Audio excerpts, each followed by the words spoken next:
Hey guys, क्या आपको finding नीमो याद है? वो एक ऐसी हार्ट टचिंग और एडवेंचर भरी मूवी थी जिसे देखकर हम सब बचपन में इमोशनल भी हुए थे और एक्साइटेड भी। पिक्सर की ये मास्टरपीस हमें एक अंडर वाटर वर्ल्ड में ले जाती है जहाँ एक छोटा सा नीमो अपने पापा मार्लिन से अलग हो जाता है। उसके बाद शुरू होती है एक इमोशनल और एडवेंचरस जर्नी जहाँ मार्लिन अपने बेटे को ढूंढने के लिए सागर के कोने कोने तक चला जाता है। इस सफर में उसके साथ होती है एक भुलक्कड़ पर दिल की अच्छी डोरी, जो अपनी फनी और एडोरेबल पर्सनैलिटी से हर सीन में जान डाल देती है। ये मूवी सिर्फ एक फादर सन स्टोरी नहीं है, इस मूवी में एक मैसेज भी है कि जिंदगी में कभी हार मत मानो, चाहे मुश्किलें कितनी भी बड़ी क्यों ना हो। आज हम फिर से चलते हैं उसी वर्ल्ड में जहाँ दोस्ती, हिम्मत और फैमिली का असली मतलब समझ में आता है। अगर आप लोगों ने ये मूवी देखी है तो रेडी हो जाओ नॉस्टैल्जिया के समुद्र में डुबकी लगाने के लिए। तो चलो बिना और देरी किए वीडियो शुरू करते हैं। तो कहानी की शुरुआत होती है दो क्लाउन फिश मार्लिन और कोरल से, जो अपने नए घर एक समुद्री एनीमोनी में बैठकर नीचे फैले कोरल रीफ का सुंदर नजारा देख रहे होते हैं। वहीं एक छोटे से छेद में उनके अंडे रखे होते हैं। दोनों बहुत खुश है क्योंकि वे पहली बार माता पिता बनने वाले हैं। कोरल बताती है कि उसे नीमो नाम बहुत पसंद है, जिसके बाद दोनों एक दूसरे से मजाक और प्यार भरी बातें करते हैं। तभी कोरल की नजर एक बैराकूडा पर पड़ती है। मार्लिन उसे छुपने को कहता है, लेकिन कोरल अपने अंडों की रक्षा करने के लिए आगे बढ़ जाती है। बैराकूडा उन पर अटैक करता है। मार्लिन उसे रोकने की कोशिश करता है, लेकिन बैराकूडा अपनी पूंछ से उसे जोर से मारकर बेहोश कर देता है। जब मार्लिन को होश आता है तो रात हो चुकी होती है। वह देखता है कि कोरल और उनके सारे अंडे बैराकूडा खा गया है और बस एक अंडा बचा है, जिसके दाईं तरफ एक छोटा सा निशान है। मार्लिन उस अंडे को अपनी बाहों में लेता है और वादा करता है कि वह हमेशा उसकी रक्षा करेगा। वह उस बच्चे का नाम रखता है नीमो। नीमो का एक पंख छोटा होता है, इसलिए मार्लिन नीमो को कोरल रीफ के अंदर एक सुरक्षित एनीमोनी में पालता है। नीमो के स्कूल के पहले दिन की सुबह वह बहुत एक्साइटेड होकर अपने पापा को उठाता है और अपने छोटी सी दाई पंख को तेजी से फड़फड़ाता है। मार्लिन उसकी तैयार होने में मदद करता है, लेकिन वो कुछ ज्यादा ही सावधान और डरा हुआ रहता है क्योंकि उसे लगता है कि नीमो खुद का ध्यान नहीं रख पाएगा। मार्लिन नीमो को स्कूल छोड़ने निकलता है। रास्ते में नीमो समुंदर के बारे में कई सवाल पूछता है। उसमें से एक होता है कि कछुए कितने साल तक जिंदा रहते हैं, लेकिन मार्लिन के पास ज्यादा जवाब नहीं होते क्योंकि वह खुद बहुत झिझकता है। स्कूल में उनके टीचर मिस्टर रे बच्चों को सैर पर ले जाते हैं। जब मार्लिन को पता चलता है कि वे ड्रॉप ऑफ यानी समुंदर के किनारे की गहराई की तरफ जा रहे हैं, तो वह घबराकर उनके पीछे चला जाता है। नीमो रास्ते में जो भी देखता है उससे एक्साइटेड हो जाता है और खूब मजे ले रहा होता है। वहाँ पहुँचकर वह अपने 3 दोस्तों के साथ मिस्टर रे की क्लास में बोर होकर चट्टान के किनारे तक चला जाता है, जहाँ दूर एक स्पीड बोट खड़ी होती है। वे सब मजाक से कहते हैं कि चलो उस बोट को छूकर आते हैं और आपस में बैट लगाते हैं। तभी मार्लिन वहां पहुंचता है और गुस्से में नीमो पर चिल्लाने लगता है कि वह अपनी जान जोखिम में डाल रहा है। नीमो मार्लिन को समझाने की कोशिश करता है और उनके दोस्त भी कहते हैं कि नीमो कुछ गलत नहीं कर रहा था, लेकिन मार्लिन सुनने को तैयार नहीं होता। वह कह देता है कि नीमो अभी स्कूल जाने के लिए तैयार नहीं है। नीमो नाराज होकर कहता है कि उसे डर नहीं लगता, लेकिन मार्लिन मानता ही नहीं और कहता है सिर्फ इसलिए कि तुम्हें लगता है तुम कर सकते हो, इसका मतलब ये नहीं कि तुम सच में कर सकते हो। ये सुनकर नीमो गुस्से में कहता है मुझे आपसे नफरत है और सब चौंक जाते हैं। मिस्टर रे से बात करते हुए मार्लिन का ध्यान हट जाता है और इसी बीच नीमो गुस्से में खुले समुंदर की और तैर कर चला जाता है। वह बोट के नीचे पहुंचकर जिद में अपनी पंख से बोट को छू लेता है और वापस लौटने लगता है। तभी अचानक एक स्कूबा डाइवर उसके पीछे आ जाता है। नीमो मदद के लिए चिल्लाता है, लेकिन जब मार्लिन उसे बचाने जाता है तो दूसरा ड्राइवर उसका रास्ता रोक लेता है। मिस्टर रे जल्दी से बाकी बच्चों को छिपा देते हैं, जबकि एक डाइवर नीमो को एक छोटी सी नेट में पकड़ लेता है। दूसरा डाइवर मार्लिन की फोटो खींचता है, जिससे उसकी आंखों के सामने धुंध छा जाती है। जब उसकी नजर साफ होती है, वह देखता है कि बोट दूर जा रही है। वह पूरी ताकत से उनके पीछे तैरता है, लेकिन तब तक डाइवर नीमो को पानी भरे डिब्बे में डाल चुका होता है और गलती से अपना मास्क पानी में गिरा देता है। मार्लिन बोट के पीछे तैरता रहता है, लेकिन कुछ देर बाद बोट स्पीड से निकल जाती है। वह पानी की सतह तक आता है और इधर उधर देखता है, पर बोट कहीं नजर नहीं आती। फिर वह नीचे समुद्र की गहराई में लौटता है और रास्ते में मिलने वाली मछलियों से मदद की भीख मांगता है। तभी अचानक उसकी टक्कर एक नीली मछली डोरी से होती है। डोरी कहती है उसने वो बोट देखी थी और मार्लिन को उसका रास्ता दिखाने लगती है। मार्लिन बहुत खुश होकर उसका धन्यवाद करता है। दोनों साथ साथ तैरने लगते हैं, लेकिन कुछ देर बाद डोरी कंफ्यूजन में पड़ जाती है। उसे याद ही नहीं रहता कि वे कहाँ जा रहे थे। वह मार्लिन को पीछे देखकर डर जाती है और उससे बचने की कोशिश करती है। जब मार्लिन उससे सवाल करता है तो डोरी बताती है कि उसे शॉर्ट टर्म मेमोरी लॉस है यानी वह चीजें ज्यादा देर तक याद नहीं रख पाती। मार्लिन ये सुनकर हैरान रह जाता है और आगे बढ़ने का सोचता है। तभी अचानक एक बड़ा व्हाइट शार्क उनके सामने आ जाता है। वो खुद का इंट्रो देता है कि मेरा नाम ब्रूस है। ब्रूस बहुत दोस्ताना अंदाज में उन्हें अपने साथ एक गैदरिंग में आने का इनविटेशन देता है। मार्लिन थोड़ा डरा हुआ होता है और मना करने की कोशिश करता है, लेकिन ब्रूस जबरदस्ती उन्हें अपने ठिकाने पर ले जाता है, जहां एक डूबी हुई सबमरीन होती है जिसके चारों ओर माइन बॉम्ब तैर रहे होते हैं। वहां वे ब्रूस के दो दोस्तों से मिलते हैं, एक हैमरहेड शार्क जिसका नाम एंकर है और एक माको शार्क जिसका नाम चम है। इसके बाद वे सब एक तरह की मीटिंग शुरू करते हैं, जहां वे एक वादा करते हैं, मछलियाँ हमारी दोस्त हैं, भोजन नहीं। जब मार्लिन एक मेटल के टुकड़े पर फंसा डाइवर का मास्क देखता है तो उसे मास्क की पट्टी पर कुछ निशान दिखते हैं जो नीमो की लोकेशन का सुराग दे सकते हैं। डोरी मास्क उठाकर देखती है कि क्या वो उसे पढ़ सकती है, लेकिन मार्लिन उसे वापस लेने की कोशिश करता है। दोनों के बीच खींचतान होती है और मास्क टूटकर डोरी के चेहरे पर लग जाता है, जिससे उसकी नाक से खून निकलने लगता है। खून की गंध सूंघते ही ब्रूस का जंगली रूप जाग जाता है। एंकर और चम उसे रोकने की कोशिश करते, लेकिन वह मार्लिन और डोरी के पीछे भागने लगता है। भागते हुए ब्रूस मास्क को अपने मुंह में पकड़ लेता है। इसी दौरान डोरी बताती है कि वो इंसानी शब्द पढ़ सकती है। दोनों एक टॉर्पीडो वाले छेद में छिप जाते हैं। डोरी गलती से टॉर्पीडो छोड़ देती है जो ब्रूस के मुंह में फंस जाता है। इससे मार्लिन को मास्क लेकर भागने का मौका मिलता है। ब्रूस टॉर्पीडो फेंक देता है, लेकिन तभी एक माइन फट जाती है और बाकी सारी माइन में जबरदस्त धमाके की चेन रिएक्शन शुरू हो जाती है। उधर नीमो को एक नए टैंक में रखा जाता है जो एक डेंटिस्ट के ऑफिस में है। वहीं उसकी मुलाकात टैंक के बाकी मछलियों से होती है। बोल्ट, बबल्स, पीच, गरगल, जैक्स और डेब। एक पेलिकन नाइजल खिड़की पर आकर नीमो से बात करता है, लेकिन डेंटिस्ट उसे भगा देता है। डेंटिस्ट नीमो को अपनी भतीजी डार्ला की फोटो दिखाता है और बताता है कि वो शुक्रवार को नीमो को लेने आने वाली है। बाकी मछलियाँ डर जाती है क्योंकि डार्ला को वे फिश किलर कहती है। नीमो डर जाता है और भागते हुए फिल्टर के सक्शन ट्यूब में फंस जाता है। बाकी मछलियाँ मदद करने आती है, लेकिन गिल, एक समझदार और अनुभवी मछली, नीमो से कहता है कि उसे खुद निकलने की कोशिश करनी चाहिए।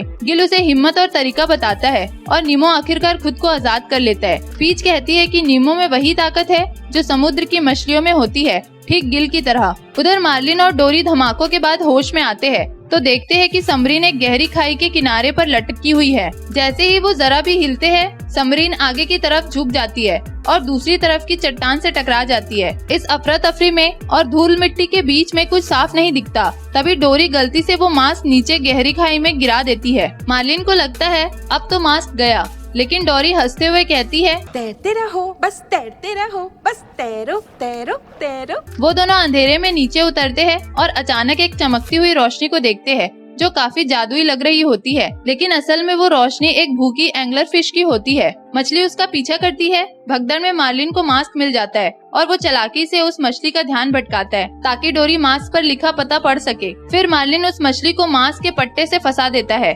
डोरी खुशी खुशी पता याद रख लेती है। बी शर्मन 42 वॉल्यूबी वे सिडनी। इधर रात में फिश टैंक में नीमो की नींद जैक्स तोड़ता है और उसे बाकी मछलियों के पास ले जाता है। वो सब मिलकर उसे अपने क्लब में शामिल करने का एक छोटा सा फन वाला इनिशिएशन करते हैं और उसका नाम रख देते हैं शहनशार्क। फिर गिल एक भागने का प्लान बताता है। वो कहता है अगर हम फिल्टर ब्लॉक कर दे तो पानी गंदा हो जाएगा और डेंटिस्ट को मजबूरन टैंक साफ करना पड़ेगा। जब वो हमें बैग में भरकर काउंटर पर रखेगा तब हम रोल करते हुए खिड़की से बाहर जाकर सड़क पार करके सीधे समुद्र तक पहुंच सकते हैं। बाकी मछलियाँ थोड़ी डरी हुई होती है, लेकिन गिल कहता है कि नीमो छोटा है, वो फिल्टर में फिट हो जाएगा और बाहर भी आ सकता है। नीमो हाँ कर देता है। वहीं दूसरी तरफ मार्लिन और डोरी अपनी जर्नी जारी रखते हैं और सिडनी जाने का रास्ता पूछते हैं। मून फिश की एक टोली उन्हें बताती है कि उन्हें ईस्ट ऑस्ट्रेलियन करंट पकड़नी होगी और वो अपनी शानदार शेप्स बनाकर रास्ता दिखाते हैं। लेकिन जब वो एक पथरीली खाई पर पहुंचते हैं, मार्लिन ऊपर से जाने का फैसला करता है ताकि उन्हें अंधेरे में न जाना पड़े। तभी डोरी को एक छोटी जेलीफिश डंक मार देती है। मार्लिन उसकी मदद कर ही रहा होता है कि अचानक बहुत सारी बड़ी जेलीफिश आ जाती है, जिसके बाद दोनों को पता चलता है कि जेलीफिश के ऊपर का हिस्सा डंक नहीं मारता, तो वो उछल उछल कर बाहर निकलने की कोशिश करते हैं। मार्लिन पहले बाहर निकल जाता है, लेकिन जब उसे डोरी नहीं दिखती तो वो वापस अंदर जाता है। वो उसे बेहोश और जली हुई हालत में पाता है। खुद कई बार जेलीफिश का डंक खाते हुए वो उसे खींचकर बाहर लाता है। आखिरकार वो बाहर निकल आता है, लेकिन खुद भी इतना थक जाता है कि बेहोश हो जाता है। तभी उसके ऊपर एक बड़ा सा साया गिरता है। उधर नीमो फिश टैंक में गिल के साथ इंतजार कर रहा होता है। गिल डेंटिस्ट पर नजर रखता है ताकि सही मौका मिलते ही फिल्टर जाम किया जा सके। नीमो जब गिल के पुराने जख्मों को देखता है तो गिल बताता है कि जब उसने पहली बार भागने की कोशिश की थी तब वो डेंटल टूल्स पर गिर गया था। असल में वो टॉयलेट में जाने की कोशिश कर रहा था क्योंकि हर ड्रेन समंदर तक जाता है। वो कहता है कि मछलियाँ टैंक में रहने के लिए नहीं बनी। तभी पीच चिल्लाती है कि डेंटिस्ट बाथरूम जा रहा है। ये सुनते ही गिल नीमो को इशारा करता है और नीमो छलांग लगाकर फिल्टर के अंदर चला जाता है। गिल उसे एक पत्थर फेंक कर देता है और बताता है कि उसे पत्थर कैसे फंसाना है ताकि पानी का बहाव रुक जाए। नीमो जैसे तैसे फैन को अटकाने में कामयाब होता है, लेकिन जब वो पाइप से वापस आने लगता है पत्थर फिसल जाता है और फैन फिर से चालू हो जाता है। नीमो तेजी से फैन की तरफ खींचने लगता है। बाकी मछलियाँ जल्दी से एक लंबा सीवीड फेंकती है। नीमो उसे पकड़ लेता है और अपनी जान बचा लेता है। पीच डर जाती है और गिल से कहती है कि नीमो को दोबारा वहाँ मत भेजना। गिल भी उदास हो जाता है। उसे एहसास होता है कि उसकी प्लानिंग से नीमो की जान जाते जाते बची। वो कहता है अब हम ये नहीं करेंगे। उधर मार्लिन होश में आता है तो देखता है कि वो किसी कछुए की खोल पर लेटा है। कछुआ खुद का नाम क्रश बताता है। मार्लिन को हैरानी होती है कि अब वो ईस्ट ऑस्ट्रेलियन करंट में सफर कर रहा है जहाँ बहुत सारे कछुए और बड़ी मछलियाँ साथ बह रही है। वो डोरी से भी मिलता है जिसके शरीर पर जेलीफिश के डंक का निशान है। दोनों की मुलाकात क्रश के जोशीले बेटे स्क्वर्ट से होती है। खेलते खेलते स्क्वर्ट गलती से करंट के बाहर निकल जाता है और मार्लिन घबरा जाता है, लेकिन क्रश मुस्कुराते हुए कहता है कि चिंता मत करो, स्क्वर्ट खुद को संभाल लेगा। जिसके बाद स्क्वर्ट खुद तैरकर वापस करंट में आ जाता है। जिसके बाद मार्लिन को एहसास होता है कि बच्चे भी समुद्र में खुद से जीना सीख सकते हैं। फिर स्क्वर्ट और बाकी छोटे कछुए मार्लिन को उसकी कहानी सुनाने को कहते हैं। पहले तो वो हिचकिचाता है, लेकिन फिर उन्हें बताता है कि कैसे नीमो को पकड़ लिया गया था। उसकी कहानी सबको इतनी पसंद आती है कि वो पूरे इंस्टाग्राम में वायरल हो जाती है।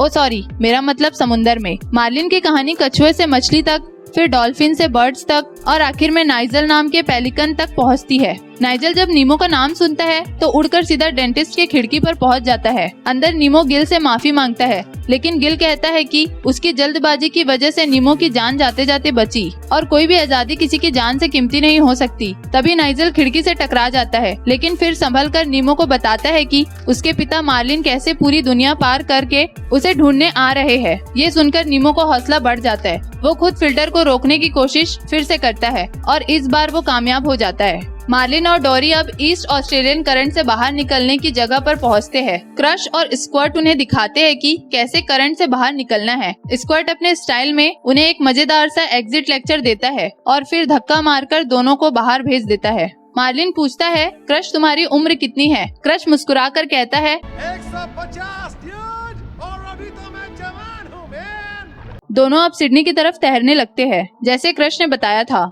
लेकिन जल्दी ही वो रास्ता भटक जाते हैं। डोरी कहती है कि वो किसी मछली से रास्ता पूछेगी। मार्लिन डरता है, लेकिन इस बार वो डोरी पर भरोसा करता है। डोरी एक दूर दिखती परछाई से बात करने लगती है, लेकिन वो परछाई असल में एक ब्लू व्हेल होती है। डोरी व्हेल की भाषा में बोलने लगती है। मार्लिन परेशान होकर कहता है, अब बस करो डोरी। इतने में व्हेल पीछे से आती है और दोनों को एक झटके में निगल जाती है। इधर फिश टैंक में फिल्टर बंद होने से 2 दिन में हर चीज पर हरी काई जम जाती है। डेंटिस्ट टैंक को देखकर कहता है कि अब तो कल सुबह इसे साफ करना पड़ेगा क्योंकि डार्ला आने वाली है। नीमो खिड़की से बाहर समंदर की तरफ देखता है और सोचता है कि क्या पापा वहाँ बाहर मेरा इंतजार कर रहे होंगे। उधर व्हेल के मुंह के अंदर मार्लिन और डोरी दोनों पानी में तैरते हुए जिंदा रहते हैं। डोरी तो काफी शांत रहती है, लेकिन मार्लिन बार बार बाहर निकलने की कोशिश करता है और व्हेल के दांतों से टकराता रहता है। वो गुस्से से डोरी पर चिल्लाता है, तुम्हें लगता है तुम व्हेल से बात कर सकती हो? पागल हो क्या?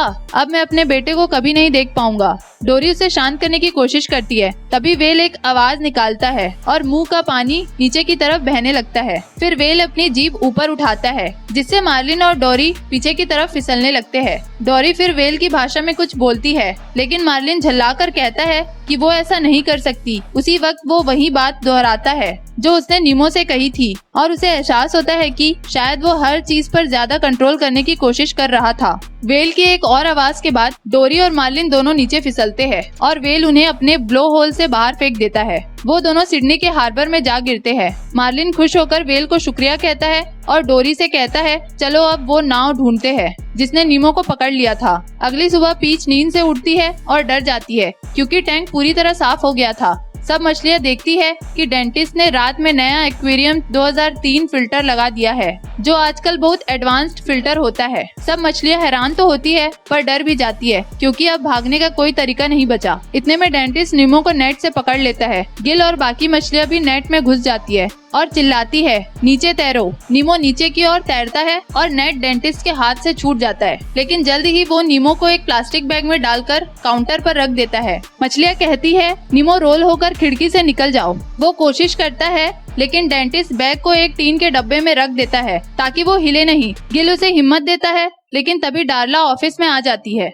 उधर मार्लिन और डोरी पूरी रात उस नाव को ढूंढते रहते हैं जिसने नीमो को पकड़ लिया था। तभी एक पेलिकन उन्हें अपने मुंह में उठा लेता है। वो पास की डाक पर उतरता है और उन्हें निगलने की कोशिश करता है, लेकिन मार्लिन खुद को और डोरी को पेलिकन की गर्दन में अटका देता है। तभी पास में सोया हुआ पेलिकन नाइजल देखता है कि उसका दोस्त जोराल्ड का दम घुट रहा होता है। वो उड़कर आता है और उसकी पीठ पर चोंच मारता है, जिससे मार्लिन और डोरी बाहर गिर जाते हैं। मार्लिन पानी में जाने की कोशिश करता है और चिल्लाता है, मुझे नीमो को ढूंढना है। नाइजल हैरान होकर कहता है, अरे ये तो वही मछली है जिसके बारे में सब बात कर रहे थे। वो उनकी तरफ बढ़ता है लेकिन तभी चारों ओर भूखे सीगल्स आ जाते हैं। नाइजल कहता है कि वो नीमो को जानता है। मार्लिन एक्साइटेड होकर उछल पड़ता है और सारे सीगल उस पर झपट पड़ते हैं। नाइजल फुर्ती से मार्लिन और डोरी को अपने मुंह में डालता है और उड़ जाता है। वो अपने मुंह में पानी भरता है ताकि दोनों सांस ले सके, जबकि सीगल्स उनके पीछे उड़ते रहते हैं। आखिर वो नावों के बीच से निकलकर उन्हें चकमा देता है और सीगल्स एक याच के पाल से टकरा जाते हैं। उधर डार्ला टैंक में मछलियों को तंग कर रही होती है। तभी डेंटिस्ट नीमो का बैग उठाता है और देखता है कि नीमो उल्टा तैर रहा है, जैसे मर गया हो। बाकी मछलियाँ समझ जाती है कि वो नाटक कर रहा है ताकि उसे टॉयलेट में फ्लश किया जाए और वो समंदर तक पहुंच सके, लेकिन डेंटिस्ट उसे कूड़ेदान में डालने वाला होता है। तभी नाइजल खिड़की से टकराता है। ऑफिस में अफरा तफरी मच जाती है। डेंटिस्ट, डार्ला और बाकी लोग डर जाते हैं। मार्लिन खिड़की से अंदर झांकता है और नीमो को मरा हुआ देख टूट जाता है। डेंटिस्ट नाइजल को पकड़कर बाहर फेंक देता है। इतने में नीमो अचानक उठकर बैठ जाता है, लेकिन डार्ला चिल्लाती है, मछली जाग गई और बैग को हिलाने लगती है। गिल टैंक के ज्वालामुखी में कूद जाता है। बाकी मछलियाँ उसे धक्का देती है। बुलबुले के जोर से वो तोप की तरह उड़ जाता है। वो डार्ला के सिर पर गिरता है और नीमो का बैग नीचे गिरकर फट जाता है। गिल नीचे गिरता है और नीमो को एक मैग्नीफाइंग ग्लास की मदद से कैटापल्ट की तरफ उछाल देता है। नीमो सिंक में जा गिरता है और ड्रेन से नीचे निकल जाता है। डेंटिस्ट गिल को वापस टैंक में डाल देता है। गिल मुस्कुराकर कहता है, चिंता मत करो, हर ड्रेन समुंदर तक जाता है।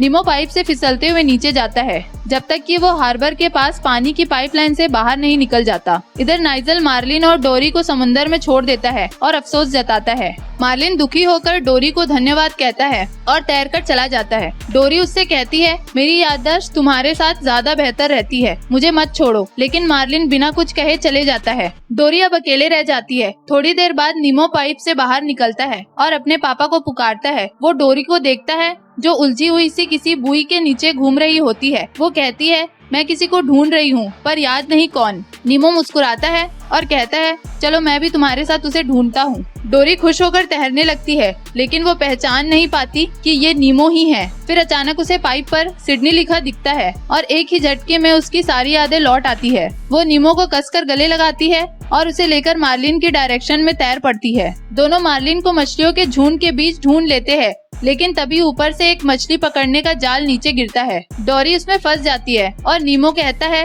कि उसे अंदर जाकर मछलियों को बताना होगा कि नीचे तैरो। मार्लिन डरता है, लेकिन इस बार वो उसे रोकता नहीं। नीमो अंदर जाता है और सब मछलियों को चिल्लाकर कहता है, नीचे तैरो। धीरे धीरे पूरी मछली की टोली एक साथ नीचे की तरफ तैरने लगती है। ऊपर वाले मछुआरे हैरान हो जाते हैं कि जाल उल्टी दिशा में जा रहा है। आखिरकार जाल नीचे से टूट जाता है और सारी मछलियाँ आजाद हो जाती है। मार्लिन और डोरी जाल के नीचे नीमो को ढूंढते हैं। वो हिल डुल नहीं रहा होता। मार्लिन का दिल टूट जाता है, लेकिन तभी नीमो हिलता है। मार्लिन उसे गले लगाता है। मार्लिन और नीमो आखिरकार एक दूसरे को समझने लगते हैं। और दोनों डोरी के साथ वापस अपने रीफ वाले घर में लौट आते हैं। अब मार्लिन पहले से बहुत बदल चुका होता है। वो खुश मिजाज और अपने बेटे पर भरोसा करने वाला बन गया है। सुबह वो निमो को स्कूल छोड़ने जाता है, जहाँ डोरी को ब्रूस, एंकर और चम लेकर आते हैं। अब डोरी भी उनकी वेजिटेरियन शार्क ग्रुप की मेंबर बन गई है। निमो अपने पापा को गले लगाता है और मिस्टर रे के साथ नए फील्ड ट्रिप पर निकल जाता है। मार्लिन मुस्कुराते हुए उसे जाते देखता है, क्योंकि अब उसे पता है कि उसका बेटा अब ठीक रहेगा। इसके बाद मिड क्रेडिट सीन में हम देखते हैं कि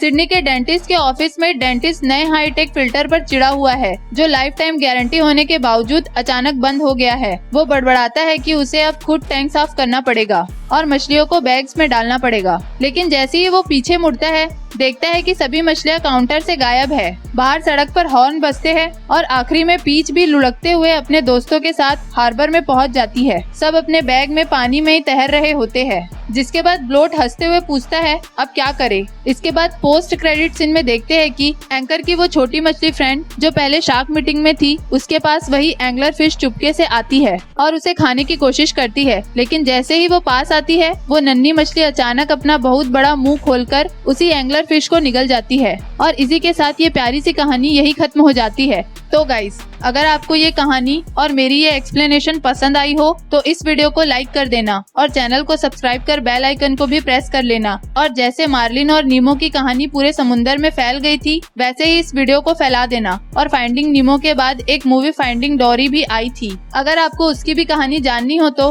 कमेंट सेक्शन में डोरी कमेंट कर देना। तो मिलती हूँ मैं आपसे नेक्स्ट वीडियो में, तब तक के लिए बाय बाय।